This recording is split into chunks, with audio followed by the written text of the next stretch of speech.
U.S. Speaker of the House Nancy Pelosi was set to visit Taiwan on Tuesday, 3 sources said, as the U.S. said it wouldn't be intimidated by Chinese threats to not sit idly by if she made the trip to visit the self-ruled island claimed by Beijing. One source told Reuters that the United States had informed some allies about Pelosi's visit to Taiwan. 2 other sources said Pelosi was scheduled to meet a small group of activists who are outspoken about China's human rights record during her stay in Taiwan, possibly on Wednesday. Taiwan's foreign ministry said it had no comment on reports of Pelosi's travel plans. Pelosi's office said on Sunday that she was leading a congressional delegation to the region that would include visits to Singapore, Malaysia, South Korea, and Japan. It did not mention Taiwan. Chinese Foreign Ministry spokesman Zhao Lijian said at a daily briefing on Monday that a Pelosi visit would lead to serious consequences. If U.S. House of Representatives Speaker Pelosi goes to Taiwan, it will be a gross interference in China's internal affairs, seriously undermine China's sovereignty and territorial integrity, wantonly trample on the One China principle, seriously threaten peace and stability in the Taiwan Strait, and seriously damage China-US relations, leading to very serious developments and consequences. We would like to tell the United States once again that China is standing by, and the Chinese People's Liberation Army will never sit idly by, and that China will take resolute responses and strong countermeasures to defend its sovereignty and territorial integrity. Beijing considers Taiwan to be part of its territory and has never renounced using force to bring the island under its control. Taiwan rejects China's sovereignty claims and says only its people can decide the island's future. China views visits by U.S. officials to Taiwan as sending an encouraging signal to the pro-independence camp in the island. Washington does not have official diplomatic ties with the island, but is bound by U.S. law to provide it with the means to defend itself. A video by the People's Liberation Army, which showed scenes of military exercises and preparations, was posted to state media sites Monday evening. National Security Council spokesman John Kirby dismissed China's rhetoric as groundless and inappropriate at a White House press briefing Monday. The Speaker has the right to visit Taiwan, and the Speaker of the House has visited Taiwan before without incident, as have many members of Congress, including this year. Put simply, there is no reason for Beijing to turn a potential visit consistent with long-standing U.S. policy into some sort of crisis or conflict. Republican Newt Gingrich was the last House Speaker to visit Taiwan in 1997. A visit by Pelosi, who is second in the line of succession to the U.S. presidency and a longtime critic of China, would come amid worsening ties between Washington and Beijing.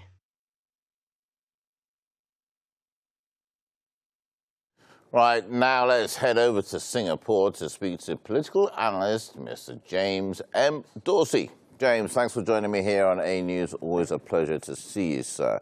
Now, we have Nancy Pelosi in Southeast Asia. I mean, first of all, let's start off at the top of the first question. What is a U.S. House representative doing in Southeast Asia? This is the first time in 25 years that someone of her status has been in the region.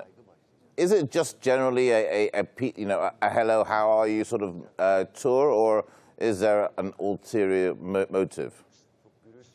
I don't know that this is the first time that a Speaker of the House has been in Southeast Asia or in Asia as such. It's the first time, if she indeed goes to Taiwan, that a Speaker of the U.S. House of Representatives would be going to Taiwan. Now, she is the head of an independent branch of the U.S. government. She is the second in line to the U.S. presidency.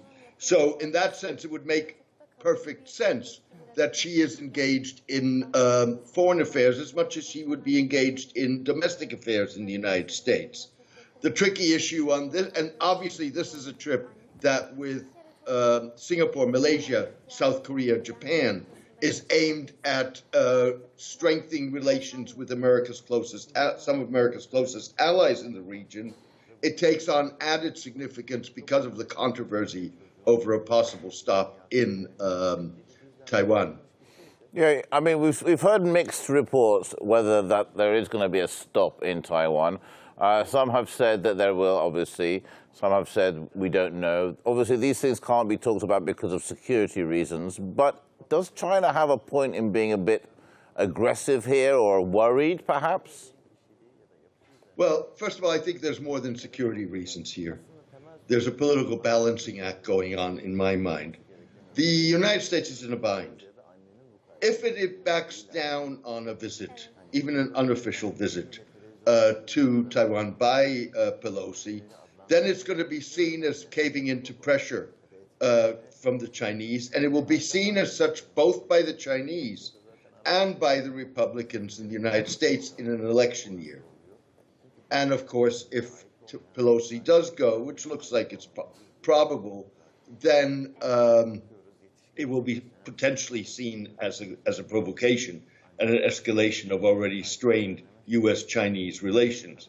The real question here is, do the Americans understand, do the Chinese understand that the Americans are downplaying this visit? It's not on her official agenda. It was not mentioned in the statement she released on the eve of her departure. And this visit, if it takes place, is not being done with great fanfare. So in that sense, I think the signaling to the Chinese is, look, officials have been visiting Taiwan almost continuously. We've had a number of visits already this year. We don't want to make this a big deal. You don't make this a big deal too. Whether that's going to be work, and whether the Chinese are going to understand that, I think is going to be, first of all, a question of what do they respond to. Now, there may be a military gesture, but not one that would provoke an actual physical confrontation. It may very well be much more economic. There's already talk of 100 Taiwanese agricultural firms being boycotted by the Chinese. So it will depend on what the Chinese response is and how the Americans respond to the Chinese response. All right. Do the U.S. have some sort of business deal in Taiwan? I mean, do they have? Is it for business? Is that why Taiwan's such an important thing, or is it purely because of humanitarian reasons, or we want to protect the people of Taiwan for their independence, and Beijing shouldn't get involved? I mean, how involved are the U.S. when it comes to Taiwan? I think they're very involved, and there are a number of legal strictures. I think the issues here are multiple. One is, of course, geopolitical. The other is a debate that's starting to grow in the United States on whether or not it was correct to recognize the one China policy, or whether at the time Richard Nixon sort of said to the Chinese, you want relations, fine, but not on your terms. Taiwan takes on added significance now in the shadow of the Ukraine war. And so the question is, does this accelerate Chinese ambitions? Does it slow it down? And last but not least, I think, but this is not just simply to the United States or simply to Western nations, this is universal. Taiwan is key on a number of issues. Take the production of semiconductors and computer chips. Right. The most advanced facility in the world that supplies roughly 80% of the most advanced semiconductor to China, as well as to the United States, as well as to other countries. Let's be clear about that, is in Taiwan. So there are other strategic interests here that are not simply U.S. strategic interests. That's a really interesting point, because we've been talking a lot about these chips, and America's been saying, look, we want to combat China when it comes to these chip productions. And you've actually put all the pieces together there, James, and made it very clear that Taiwan, that's why Taiwan's so important, perhaps. Well, when we talk about Russia and what's going on between Russia and Ukraine, and then we talk about China and Taiwan, shouldn't the U.S. really be looking to sort of, mending ties with China, especially, how close China is with Russia? Isn't that an important factor?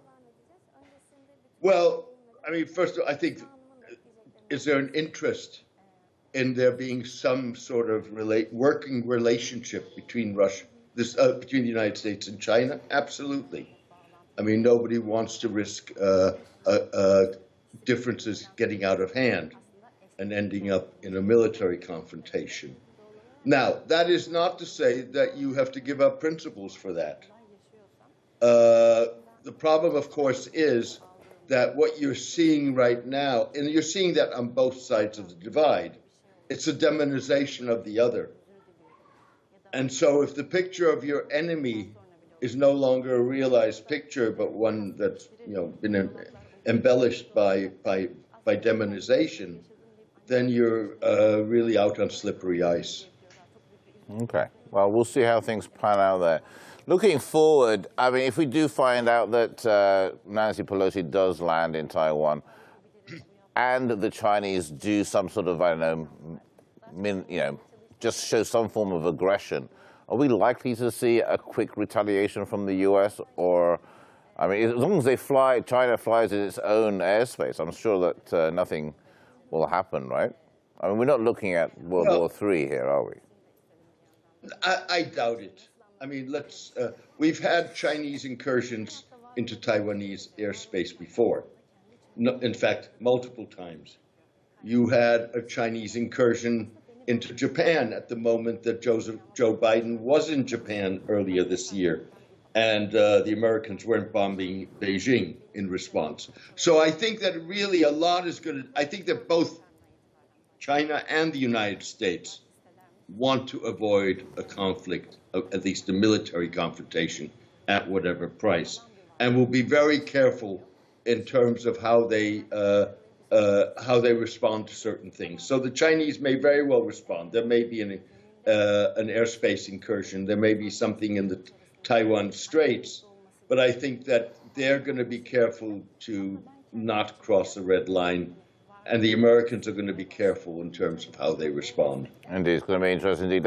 I want to change gears slightly here, because Pelosi is also planning to go to South Korea. Now, North Korea has been a bit aggressive recently when it comes to South Korea.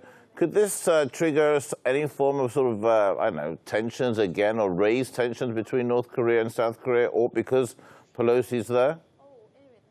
I doubt it. Of course, the dynamics in Taiwan are very different from the dynamics in Korea. So we're talking about, in Korea, about two states that do recognize that they are two states. And we're not talking about that in China. China claims Taiwan as part of China, period. So the fact that a senior U.S. official, no matter what seniority, would be visiting the South is not something that's going to send the North Koreans all excited and maybe doing something that would create a conflict. I think this is much more about reassurance. And the United States still, I think, is in a phase, despite its response to the Ukraine crisis, of one where it has to demonstrate that it is a reliable partner. Indeed. James, as always, a pleasure talking to you. Thank you so much for joining me here on Anews. We'll speak again soon, no doubt. Thanks for your time. My pleasure to be with you.